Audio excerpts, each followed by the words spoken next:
ज्यांचं ज्ञान होतं, ज्यांचं काम होतं, ज्यांचं चारित्र्य संपन्न होतं, त्यांचे विचार उंचीचे होते, त्यांना अष्टप्रधान मंडळामध्ये स्थान दिलं आणि त्यांच्या मार्फत शासन चालवत होतं. हे एका बाजूला असताना दुसऱ्या बाजूला टीम वर्क होतं. आज आपल्या समाजामध्ये जाती जातीमध्ये तेढ निर्माण करून, गावागावामध्ये भांडणं लावून, धर्मामध्ये विष कालून, समाजामध्ये भेदभाव आपण करून जर पुढे जाण्याचा प्रयत्न करत असू तर तो छत्रपती शिवाजी महाराज यांच्या स्वप्नातला समाजही नव्हता, महाराष्ट्रही नव्हता किंवा देशही नव्हता.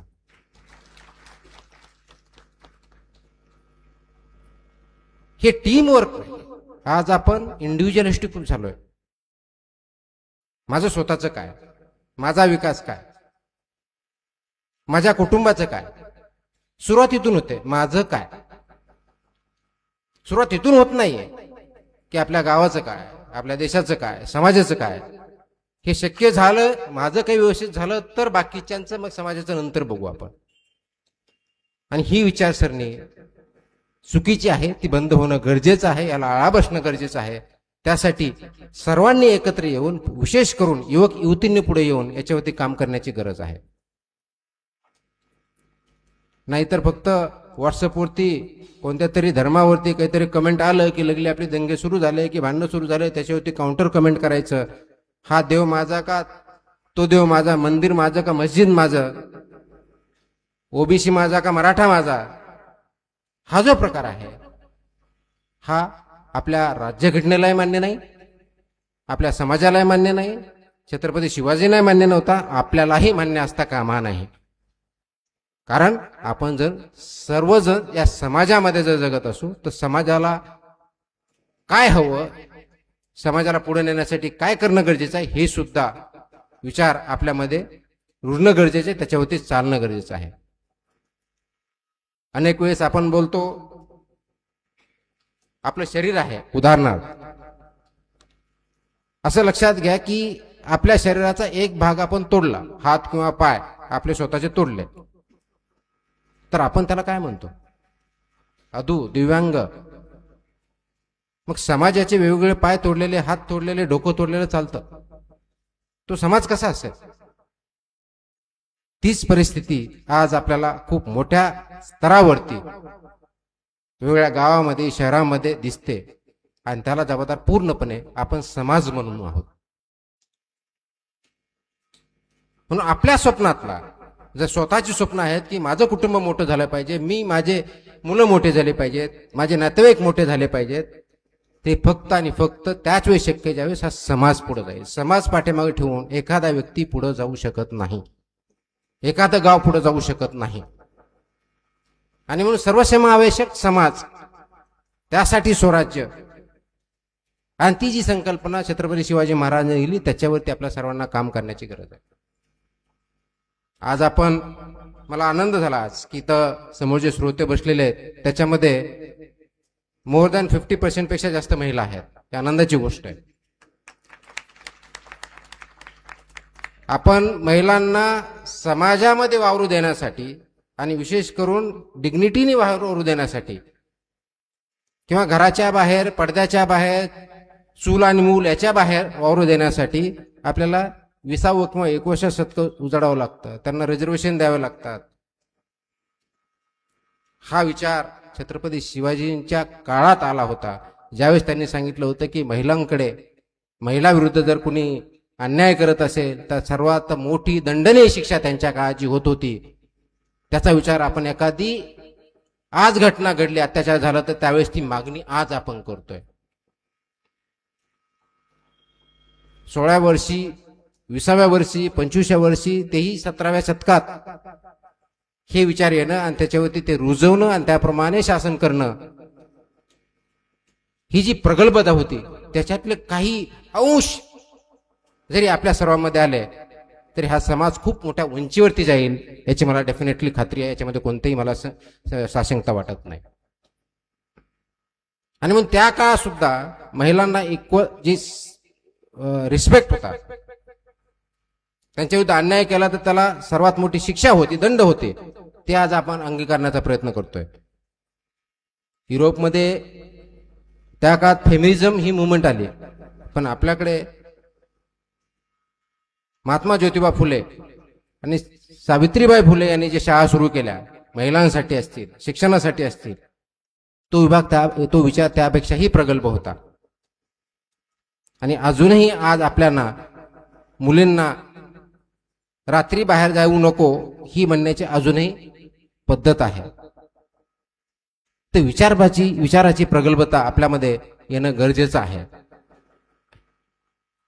21व्या शतकातला महाराष्ट्र जर आपल्याला घडवायचा असेल तर याची सुरुवात आपल्या छत्रपती शिवाजी महाराजांच्या याच्या विचारापासून, यांच्या स्वप्नातल्या स्वराज्यापासून ते आपल्याला करावं लागेल. स्वराज्य तर आपल्याला भेटलं, सुराज्य आलं का हा आपल्या समोरचा प्रश्न आहे. त्या काळातही खूप मोठ्या प्रमाणात अडचणी होत्या. छत्रपती शिवाजी महाराजांच्या काळानंतर ज्यावेळेस स्वराज्य झाला, त्यानंतर आपली पेशवाई आली, त्यानंतर इंग्रज इथे येऊन गेले. विशेष करून या भूमीमध्ये आपल्याला माहिती आहे, माझ्यापेक्षा आपल्याला जास्त माहिती आहे, 1779 साली अँग्लो मराठा वॉर किंवा इंग्रज मराठा युद्ध जे झालं, त्यामध्ये याच भूमीमध्ये महाजी शिंदे यांच्या सेनेने ईस्ट इंडिया कंपनीला त्यांच्याकडे खूप गोळा असताना, आधुनिक तंत्रज्ञान असताना, मोठ्या मोठ्या प्रमाणावरती त्यांचे योद्धे असताना त्यांना हरवलं. फक्त बळावरती नव्हे तर बुद्धीवरती. गनिमी कावा हा बुद्धीचा खेळ होता, म्हणून त्यांना ट्रॅपमध्ये अडकून बुद्धीच्या माध्यमातून, गनिमीच्या काव्याच्या माध्यमातून त्यांना परतावं लागलं.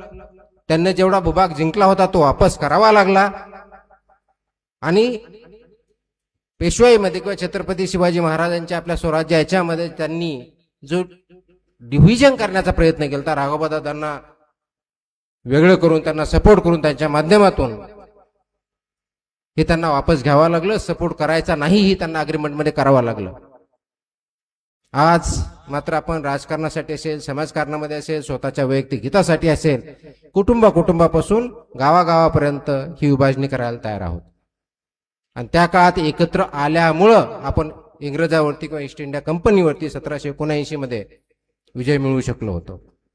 आज तीच परिस्थिती आहे. समाजामध्ये जी विचारधारा वेगळ्या पद्धतीची रुजली जाते, त्याच्यावरती कोणताही विचार न करता, व्हॉट्सअप संस्कृतीच्या माध्यमाने त्याच्यावरती कोणतंही सखोल संशोधन न करता फक्त फॉरवर्ड करणे, टीका टिप्पणी करणे आणि उथळपणाने त्याच्यावरती कार्य करणे, हे जे आहे इथं आपल्याला कुठेतरी थांबवावं लागेल. आणि त्यासाठी तरुणांनी पुढे येणं गरजेचं आहे, तरुणींनी पुढे येणं गरजेचं आहे.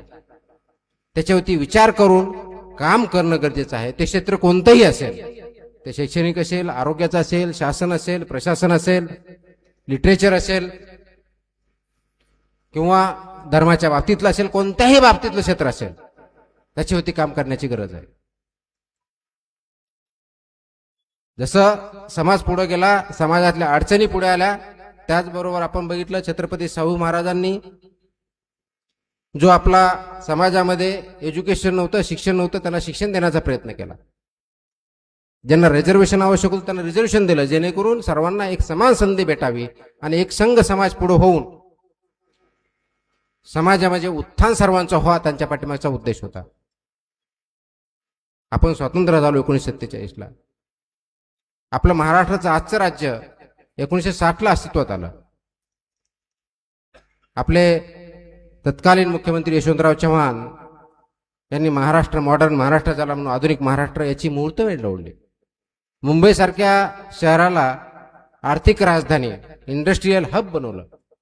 पुण्यासारखं शहर ईस्टचं ऑक्सफोर्ड म्हणून किंवा शिक्षणाचं माहेरघर, कल्चरचं माहेरघर आपण पुढे आलं. वेगवेगळ्या शहरामध्ये औद्योगिकरण वाढलं. शेती क्षेत्रात खूप मोठ्या प्रमाणात कामं झाली. तीच परंपरा पुढे चालत आली. आणि आज आपण फास्ट फॉरवर्ड आजच्या युगात जर टेक्नॉलॉजीमध्ये म्हटलं, आणि ज्यावेळेस आपण 2025 किंवा 21वे शतक बघतो, त्याच्यामधलं पहिले 25 वर्ष निघून गेलेले आहेत. त्या 25 वर्षाचा इतिहास बघता आपल्या समोरचे जे चॅलेंजेस आहेत ते खूप मोठे आहेत. एका बाजूला सर्वात जास्त पैसे कमवणारे व्यक्ती बिलियनर्स महाराष्ट्रात आणि मुंबईत आहेत, आणि दुसऱ्या बाजूला सर्वात जास्त आत्महत्या होणारा प्रदेश सुद्धा, जिल्हे सुद्धा आपल्या याच महाराष्ट्रात आहेत. आज आपण बघतो महाराष्ट्रामध्ये अनेक जिल्ह्यामध्ये आज पूर परिस्थिती आहे. त्याच जिल्ह्यामध्ये 5-6 महिन्यांनी परत टंचाई निर्माण होते, पिण्याच्या पाण्याचे प्रश्न निर्माण होतात. मी संध्याकाळी येताना बघितलं आणि मी विचारलं की हे बिल्डिंग ज्या दिसत आहेत मोठ्या मोठ्या, त्या मावळच्याच आहे का दुसरा कोणतं क्षेत्र आहे? कारण मी कधी आलेलो नव्हतो, माझी संकल्पना वेगळी होती. पण एक ग्रामपंचायतीपासून नगरपालिका झाली, ग्रोथ होणं हे साहजिक आहे, पॉप्युलेशन वाढलं. परंतु मावळ ज्या गडकिल्ल्यांसाठी प्रसिद्ध आहे, ज्या गडकिल्ल्यांच्या आधारे इथं स्वराज्य स्थापन झालं, इथं मावळे तयार झाले, गनिमी कावा अस्तित्वात आला,